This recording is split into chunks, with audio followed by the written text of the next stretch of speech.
Hello there, Pinfall Adventurers. Welcome to the Kingdom of Pinfall, where I, Michelle, will tell you a very long but serialized story that I made up about wrestlers in an alternate universe fantasy world.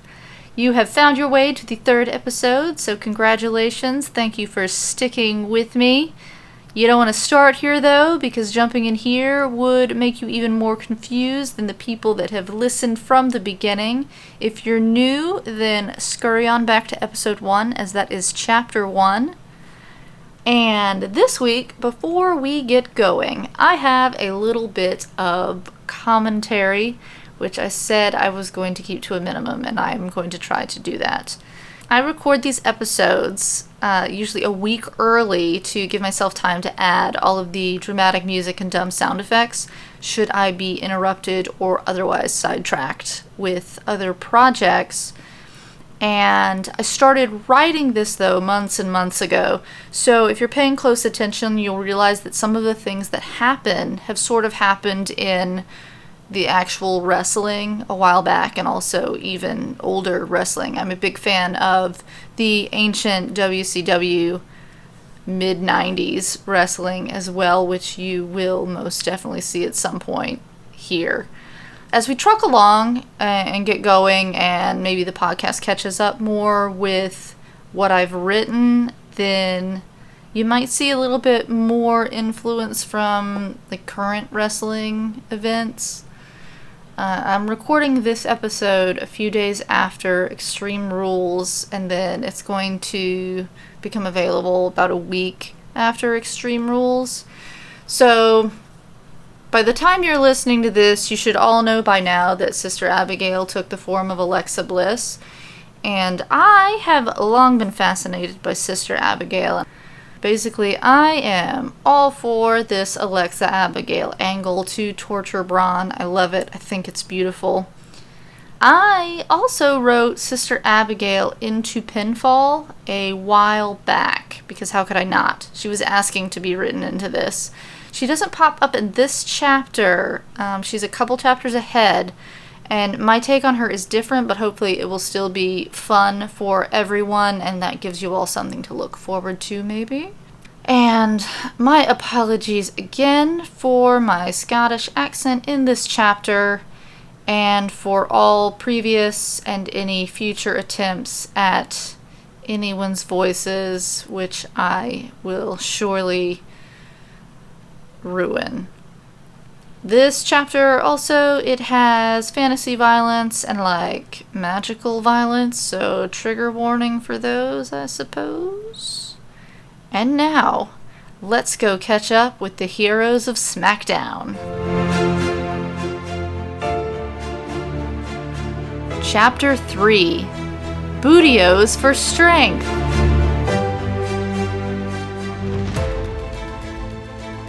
The storm tapers off by morning, leaving the sky clear and the air cool and crisp.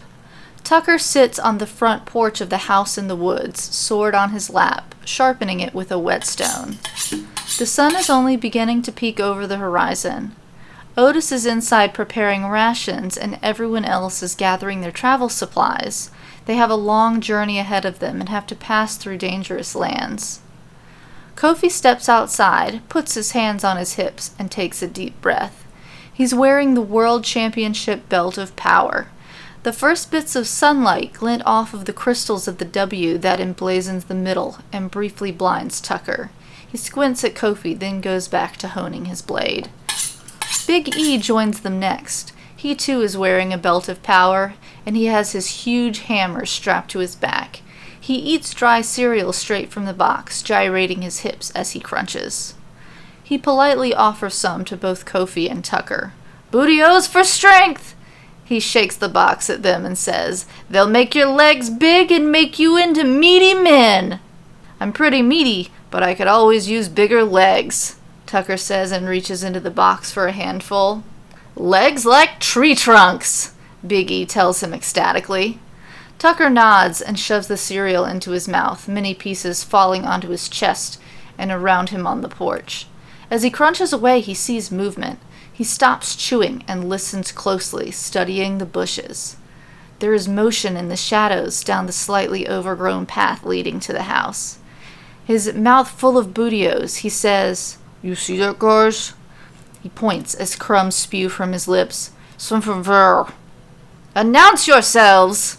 Big E's commanding voice rings out in the early morning stillness. "It's just Alexa and Nikki," Kofi tells them. The two women stumble out of the undergrowth and into the clearing. Alexa's arm is slung across Nikki's shoulders, and she's practically being dragged, her head lolling from side to side. Nikki is moving with exhausted determination toward them. Her teeth are bared, and there's green substance streaking her face. As they get closer, Tucker stands, almost choking on the mouthful of bootios as he swallows, to immediately ask, "What happened?" "The Kabuki warriors!" Nikki answers him and urges Alexa to sit down on the steps, where she collapses as soon as Nikki lets her go.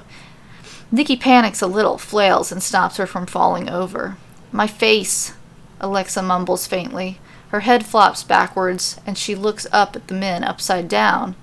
She has two black eyes so swollen she can barely open them, and a visibly broken nose. Her wings are also in tatters, one drooping substantially lower than the other. "Your face!" Nikki says with some shock and snaps at her a little uncharacteristically. "Got blinded by green poison, remember? You just got hit with an umbrella."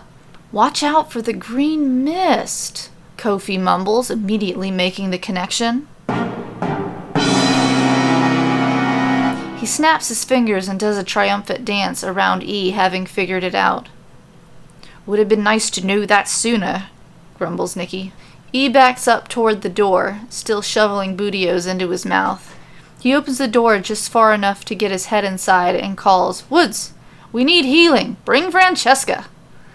When Xavier comes outside, Kofi immediately tells him, still strutting around everyone, Truth didn't find them in time to warn them about the green mist. He talks in rhythm with his dramatic strides. "The Kabuki warriors attacked them." Nikki and Alexa exchange a confused glance and then look at them for answers. Alexa's eyes can't focus, so she actually looks more behind them. Xavier plays a quick succession of high notes on Francesca.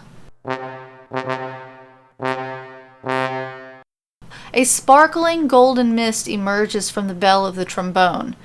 It spirals through the air to congregate on Alexa's face, making a light twinkling sound like a tiny xylophone as it does so.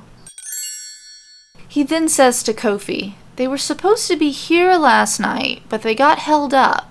Had they made it, would the Kabuki warriors also have shown up here?" "I don't know what you're talking about," Nikki says, "but we've lost our belts." "Belts were stolen," Alexa murmurs weakly. "No DQ. The referees seem to be on their side." Kofi stops prancing and reaches for the bootios. The New Day all look at their own belts, seeming to grasp momentarily how easily they could lose them with such rules. Tucker goes back to his sword, but he listens closely as Nikki hurriedly recounts what happened. She leaves out all of her misgivings about resting at the hotel and blames herself for the loss. Alexa reaches out and pats her knee, but does not admit that this was all pretty much her fault. The men mostly understood Nikki's accent. They at least got the gist of it. "Asuka is looking for Becky. I don't know if that matters," Alexa adds to the end of the tale as the golden healing dust begins working on her wings. Her face looks better. Not perfect, but better. She can open her eyes and her nose is straightened out, but there is still bruising all the way across. "Last I heard, Becky didn't even believe a WrestleMania was coming." Kofi shakes his head in disbelief. "If we could convince Becky..." "I think Charlotte was trying to help," Tucker interrupts. "Charlotte's the next best option, right?" "Shh!" Biggie hushes him loudly, and his eyes look like they're about to bulge out of his head. "She might hear you." "Whoa!" Alexa looks at them dumbfounded. Charlotte only helps people when she wants something. Xavier then tells her and Nikki about their strange encounter with R-Truth, messenger of the Queen. E offers the box of bootios to Nikki as she listens. She takes some and is intrigued by the mystery. When the debriefing is finished, Xavier's healing magic is also done. The golden dust has dissipated. Alexa gets up and flutters her wings. She looks at the group and sighs. So I guess we're going to parts unknown, huh? It's on the way to the forgotten lands of Nitro, more or less, Woods points out with a shrug. We should at least maybe see what she wants. Kofi confesses, and Tucker's right, Charlotte would be useful if this isn't some sort of trick. As long as we remain useful to her, yes. Alexa wants to keep it fresh in their minds that the queen shouldn't be trusted. She reaches into the box of bootios and throws a few pieces into her mouth. I hear this stuff gives you legs like tree trunks. Feel the power! E says to her with mirth. Anyone want a donut? Sonya bursts through the door and then exclaims when she sees Alexa, Holy shit, your face! It can't be that bad, she whines. She then turns to Nikki. It's not that bad, right? Nikki shakes her head. You look right as rain, Lexi. Then she reaches out and starts touching her hair, picking the leaves and other debris from it that became lodged during their trek through the woods. Well, Kofi claps his hands. Daylight's wasting. Let's go. We're about a half-day's ride from parts unknown, Xavier informs them before playing a long, loud whoop on the trombone. As soon as the note fades, the sound of hooves can be heard in the distance. The sound gets louder and louder, and then there are a few snorts and a whinny. The hooves slow, and then 3 white unicorns emerge from the trees.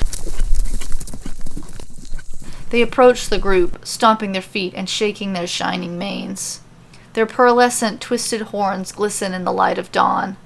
Where are we going in parts unknown? Are we just hoping this is revealed to us when we get there? Sonya wonders aloud. Maybe Charlotte left a trail of Swarovski crystals for us to follow. She's even more unamused by the prospect of an alliance with the Queen than Alexa. She then skewers several donuts onto one of her daggers and laughs at her own joke. Mandy emerges and says optimistically, At least it's a nice day for walking. Otis comes out after her, holding something behind his back. He taps her on the shoulder and everyone looks on. She turns to him and he reveals a rose that has been delicately sculpted from thinly sliced ham. It's a rose, he mutters, and one eye twitches. Made of ham. Mandy takes it and makes a vaguely amused face, unsure what to do with it. Does she eat it? Does she pin it to herself like a lapel? Sonya snickers and takes a bite of a donut from her dagger. Otis scurries off of the porch and transforms into a massive elk. He kneels down and nearly knocks Nikki over with his expansive rack of antlers. Mandy, Tucker tells her and motions her toward Otis the elk, you don't have to walk. Oh. She smiles as she descends the steps, holding the ham rose and her wand. She looks a little confused by this, but doesn't object to not walking. Once she climbs on just behind his shoulders, he carefully stands. Oh yeah, Otis the elk says to himself and licks his lips, then trots out in front, head held high. The New Day gets onto their unicorns, and Tucker picks up his huge kite shield and sword to bring up the rear of the party, remaining on foot. Nikki joins him and shares the box of bootios so they can both get legs like tree trunks. Apprehensively, Alexa lifts slightly off of the ground, unsure how her wings are doing after being brutalized by Kyrie's mean little fingers. She's still not feeling quite up to par, but satisfied enough. She flies up a little higher and then zips to the front with Otis and Mandy, followed by the New Day, who have all donned unicorn horn headbands to match their beasts. Sonya walks in the middle, eating donuts as they begin to journey north toward parts unknown, the realm of Ra, and the forgotten lands of Nitro.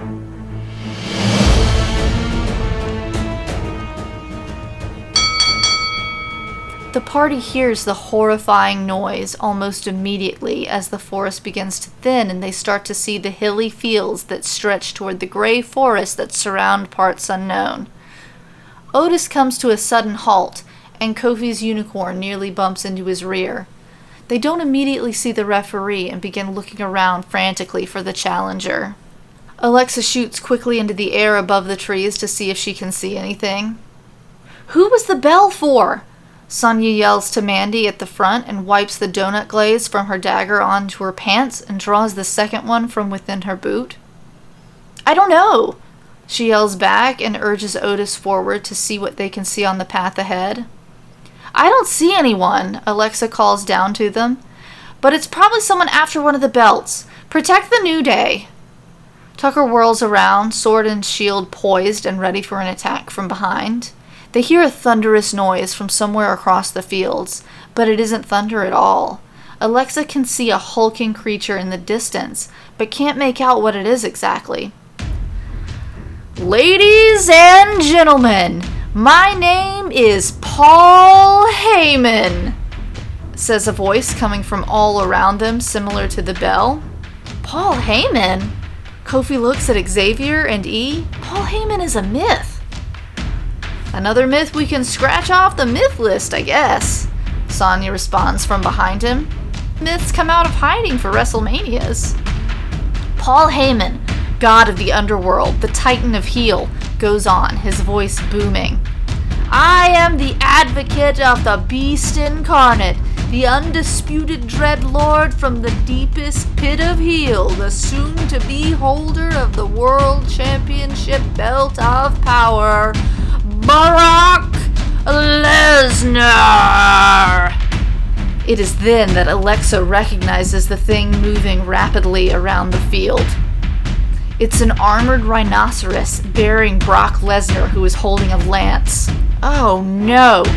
She buzzes back down and says, he's on a battle rhino and has a lance. Stay in the trees. We have to get him off of his mount. Kofi Kingston doesn't run from a fight. Big E is appalled and looks at her with his mouth agape. She's not saying to run. Sonya comes to her defense. She's trying to save your life and stop you from losing your belt. I got this. Kofi nods and pulls back on the reins of his unicorn. It rears and neighs and then breaks off into a full run ahead, leaving a rainbow trail in its wake. Mandy, still riding Otis, is at the edge of the trees, preparing to attempt to slow down the rapidly approaching Brock Lesnar. Balls of red fire orbit her. When Kofi and his unicorn go tearing by, she shouts at him, "What are you doing?" He ignores her, and then she says, "Otis, let's go." The bulky elk goes tearing off after the unicorn, flailing his head from side to side, breaking tree branches, and plowing straight through several saplings, ignoring the trail entirely, making a straight line after Kofi. The referee appears, floating ominously above the field about a quarter-mile ahead of them. The noise from Brock's rhino sounds sort of like war drums, steady and growing even louder. They all hear another sound then, chanting. Kofi, Kofi, Kofi. It sounds like 1,000 voices, but there are no people. They've all heard these mysterious voices before, but never so loud. Alexa flies again above the trees and sees Kofi plowing headlong toward Brock without any sort of weapon suited for mounted combat. He doesn't have a weapon at all, she realizes.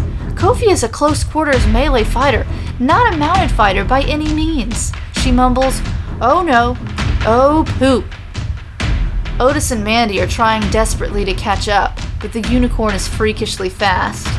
Mandy throws one of her arms forward, and the fireballs leave their orbits and whiz past Kofi. They strike the ground at the rhino's feet, but the creature is unaffected even though the ground is scorched. The others begin trickling from the forest just in time to see Brock lower his menacing black lance and point it towards his target. Mandy summons a wall of fire in front of Brock, hoping to slow him down. It roars to life, but he charges through it as if it's nothing. The rhinoceros shakes its metal-plated head once and does not slow. Brock laughs, a strange high-pitched laugh that doesn't at all fit his frame. It's a girlish giggle, but the earth still trembles. Kofi presses his unicorn on and crouches low, hoping to gain even more speed. What is he doing? Tucker demands to know, but no one answers. No one knows. The chants of the invisible audience make Kofi feel invincible, and he knows the belt around his waist can give him immense power, but he has no idea what that power is, or how to make that power work.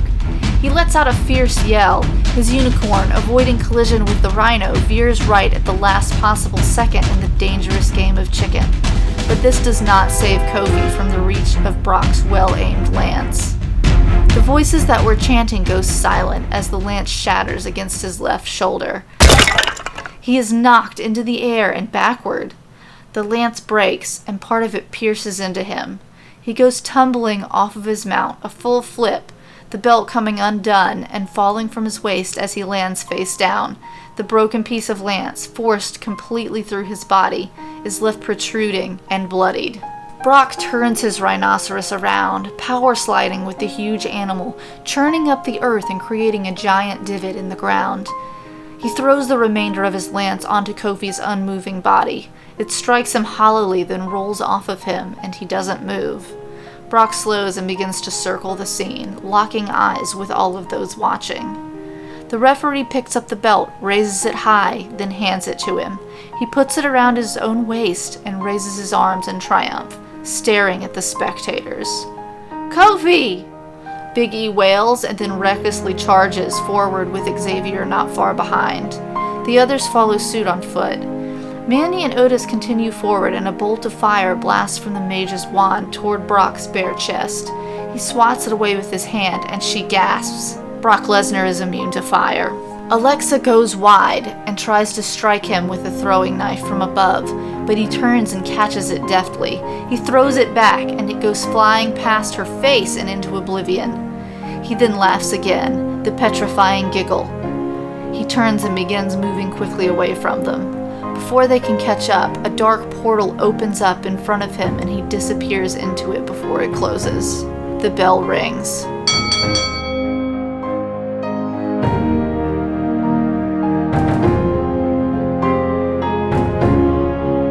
Tune in next week for Chapter 4, The Gang Gets Zigglered, and find out if I killed Kofi Kingston. Alright, thank you guys for listening. Subscribe or follow. Go to Facebook and like the Kingdom of Pinfall there, and please buy some art from the Kingdom of Pinfall on Etsy. I will put a link tree in the description for you so you can support me financially so I do not become a homeless. I am trying to make my Patreon really cool, so go check that out as well. The written chapters will be posted there early, as well as work in progress pictures of the Pinfall tarot card deck.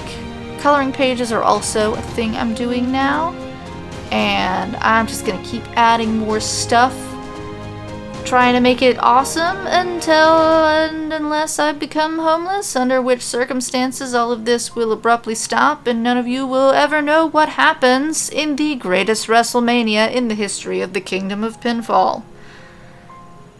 And that's it. Thank you again. Thank you. Thank you. Thank you.